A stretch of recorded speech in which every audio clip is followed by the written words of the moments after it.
This is the VEVOR ride-on excavator car. Now, full disclosure, they sent this to me for free, but the opinions in this video are my own. Alright, so in this video, I'm going to really quickly unbox this thing, then I'll show you how to put it together, and then I'll give you a closer look at it. Alright then, there's definitely a few pieces here, but it looks like it should be a fairly simple assembly. The first step, you're going to take the steering wheel and unscrew this back cover here. You can go find two AA batteries and pop them into place like so. Then you can take the steering wheel, line it up with this pin, and line the holes up. Put the screw back into the steering wheel with this lock nut on the other side and tighten it down. Then you can install this arm piece right into here using this black lever to secure it on, and it should go all the way in until there's this groove right at the edge. Then you can install this bucket, which basically just pops into place.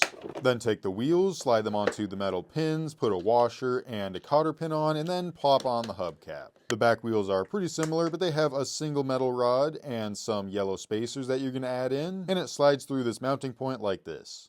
Then there's a long spacer for this side, and you can attach the wheel like before. Then one last thing on the bottom, there's this piece here, and it just gets screwed into the back with two screws. And finally, finish it off by clipping the backrest into place. Alright, and there we go. That was pretty simple. Took like 15 minutes to put together. Now, this thing is pretty much fully made out of plastic, other than the axles as you saw. It has some cool detail stickers all around it. There's even a license plate. That's pretty cool. And now that this thing is put together, this thing looks sweet. I know I definitely would have had a lot of fun with it when I was a kid. The steering wheel actually turns the front wheels, lets you steer this thing when you're driving it. There's this metal lever here, and if you push it this way, it'll set the bucket down, and you can go scoop something up, and then pulling the lever back will take the bucket and lift it upwards. And there's also another handle right here if you need some more help lifting up the bucket. And there's even another handle right here if you have a heavy load and you need a little bit more help lifting up the bucket. Now, this bucket here does actually turn, but not very much, only about 15 to 20 degrees in each direction, but still pretty cool. The bucket on the front here is definitely the main attraction of this. This thing is super cool. Pick up some dirt, lift it up, or play in the snow, either way. But anyway, going to look at the seat here. It's a nice big seat, nice and solid. There's a little tab on the back you can use to lift it up, and I guess there's some storage space on the inside, as well as, of course, the VEVOR sticker with all your technical information. And there is a spot to put a screw if you want to lock it shut. Now, I will say the backrest on this is definitely a little bit small,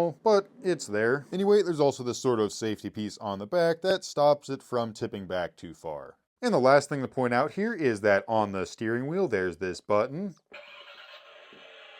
And pressing it will make an engine startup noise. Not exactly accurate to the loader aesthetic this has, but it really doesn't matter.